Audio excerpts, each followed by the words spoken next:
So we're after spending 2 great nights here in Relleu, but it's now time to pack up and we're going to head back towards BENIDORM. Let's hit the road. I promised I would wait for you, but I'm getting so impatient. Tell me that you're ready now. This room is big enough for two, and I wanna do that something that will blow your mind. Do you know the things you do to me? Touch me and I'll make you understand. Yeah. Do you know the things you make me feel? I can show you if you take my Halfway through the journey from Relleu down to BENIDORM, we come across this. I don't know whether it's a reservoir or just a lake, but the colours are absolutely fantastic. As Abina says, it's definitely a moment to get the drone up and show you a closer look at this. Good morning. After leaving the village of Relleu yesterday, we made our way down towards the BENIDORM region, and you can see BENIDORM right behind us there at the moment. We've found an area in a village or in a town called Cala della Villosa, and that's nestled about 3 kilometres between BENIDORM and Villosa town itself. And we're going to show you those towns as we go along as well. So we're just going to head down to town now and get a cup of tea and a cup of coffee and maybe head back to the motorhome, have some lunch and then onto the bikes for a tour of BENIDORM. Yay. Always want to go to BENIDORM. Probably a bit old now for going around it, but at the same time we'll probably still go around it. Yeah, slowly. Sober. As you can see there, you're looking at one of the other towers that dot this area for protection of the local towns and villages from the 12th century back up. This one that you're looking at the moment has been occupied since the 1500s right up to 1750, and its job was to warn the local villagers of the Berber pirates coming into the area. And the main reason for the Berber pirates coming into this area was to kidnap the locals, try to sell them back to their families, and also maybe use them as slaves if the families didn't want to buy them back. I find that fascinating. And as we make our way down to the beach just underneath where the tower lies, you can see how busy the beach is today. Lovely beach, nice and short, probably about 200 metres in length.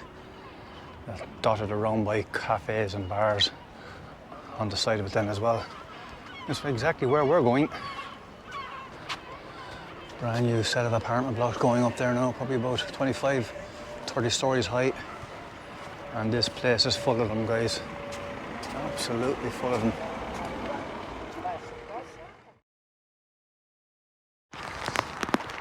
Come to Spain, it'll be sunny. Except today. It's 8:15 in the morning, and I hope this is the quickest crap that ice ever has. What a miserable day. Come on. He doesn't even look too impressed. What you didn't see on the camera is that I had ice off the lead, and when I went walking away, he went cowering underneath the motorhome. I had to go in after him, take him out, put him on the lead, and bring him off. 20 minutes in the rain. That's the most I've spent in the rain in about 4 months, and it's the most rain I've seen in about 4 months. It's going to be a Netflix day for Abina, and I'm going to edit. Good morning, and this is day 3 in Camper La Cala. We're going to head down to BENIDORM now. We're going to bring you along the beach for a walk, and then we're going to head up to the Balcon del Mediterraneo. So I hope you enjoy it. We're going to have 2 scoopies when we get there in the form of ice cream and a coffee and a tea. Happy Saturday. Happy Saturday. Put your hands on me, on me, on me. Put your hands on me, on me, on me. Put your hands on me, on me, on me.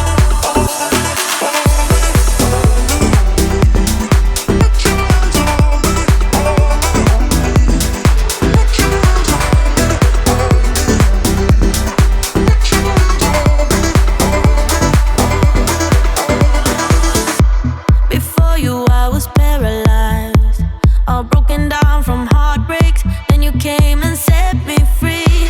You've taken me to paradise, where nothing is a mistake, where we move so flawlessly. Do you know the things you do to me? Touch me and I'll make you understand. Yeah. Do you know the things you make me feel? I can show you if you take my hand. And here you have the Balcon del Mediterraneo, also known as BENIDORM Castle. It's just a fortified castle that was set up in order to protect the area between the 14th and the 16th century. Like all towers around this area, there to protect its own people and to warn them of any impending attacks from the rebel forces and Berber attacks as well to take their people and hold them for ransom.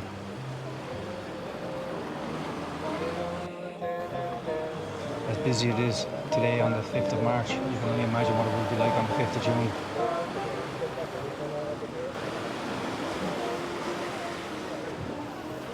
Which can be guaranteed that BENIDORM has everything.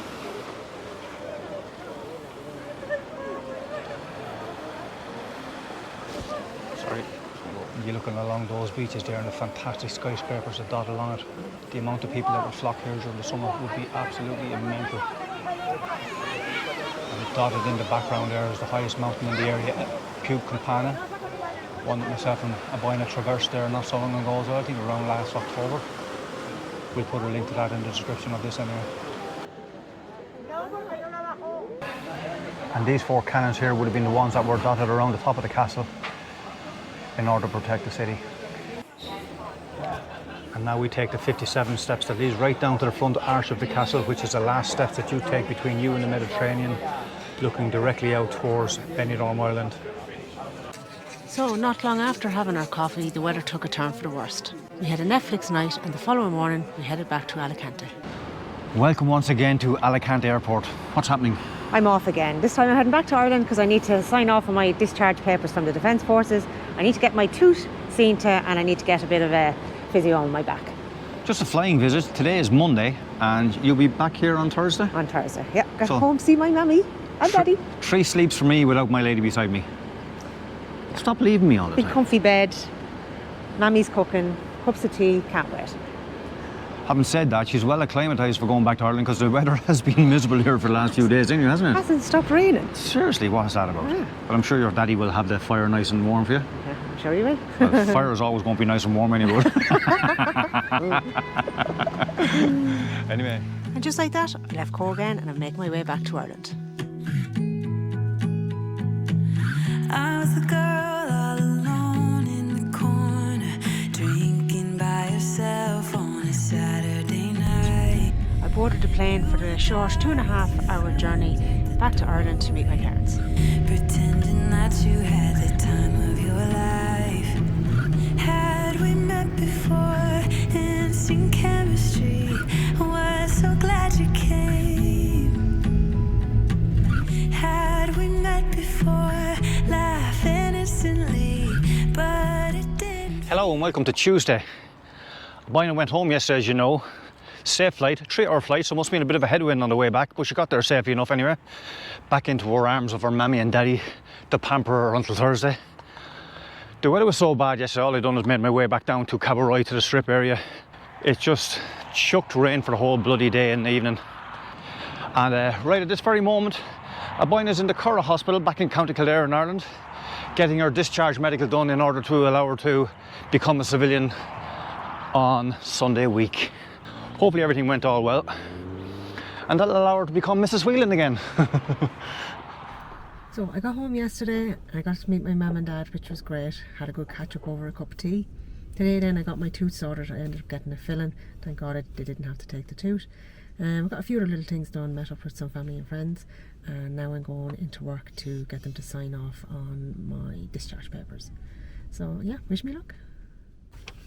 And voila, just like that, paper signed, and so now I can start the journey of becoming a civvy. So after getting her medical done, she's now on her way down to see a guy called Darren Conroy, who's an osteopath that actually fixes her back for her. So she's having a few problems with that over the last couple of weeks, so she likes to go home every so often as well. And when she does get home, she always makes sure that she books in an appointment to see him as well. So he's absolutely fantastic at what he does as well. So yeah, she'll be back here on Thursday. God knows what we're going to do then at that stage. But we'll be hanging around this area until St. Patrick's Day anyway, maybe a couple of days after that, just to kick her into civilian life properly. So I'm just out of Taylor and Conroy's treatment. I got my back done and I'm feeling really good. Next stop, back home for some dinner with Mum and Dad.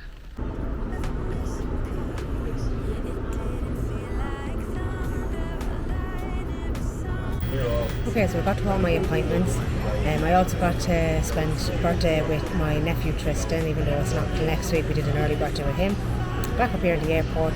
It's time to head back now over to Alicante to start our next chapter.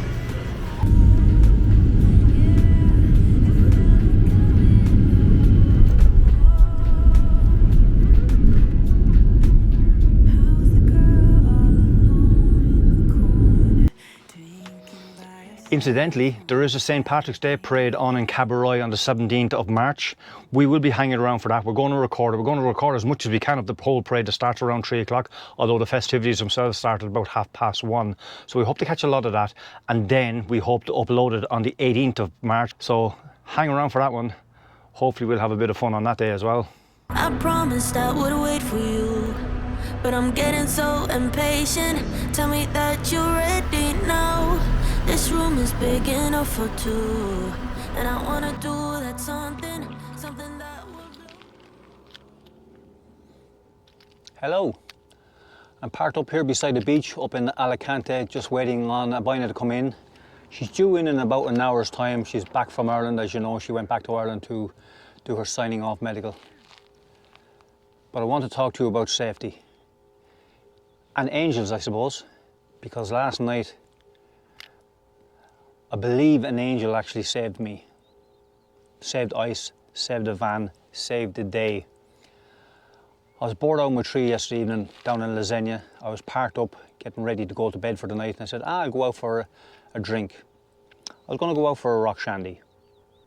So I went down to one of the local bars, had my rock shandy, and I was planning on buying a second one, but something was telling me to go back to the motorhome.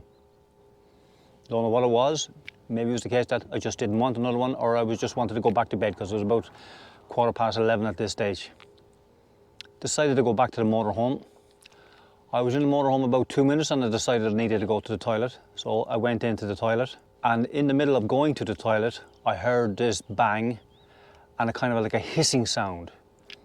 So we opened the toilet door, and to my horror, I seen flames and smoke coming from one of the cupboards above where Ice does sleep.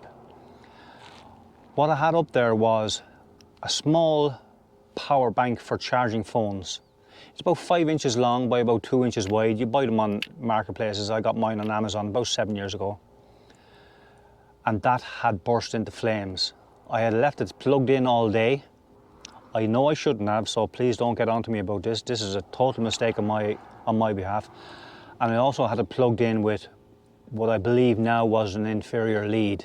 If I had stayed for a second rock shandy, my home and my dog was gone. Thankfully, Abina was back home in Ireland, but also thankfully that I came back when I did, because there was not a chance in the world would I have been able to save anything if I had come back after the fire had started.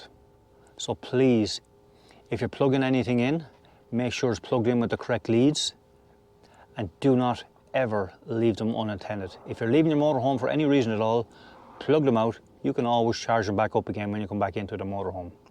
Somebody saved my life last night, and it's somebody up there. Whether you believe in angels or not, I have to after this story. And after having a rock shandy last night, which is orange and lemonade by the way, I'm definitely going to have 2 scoopies tonight.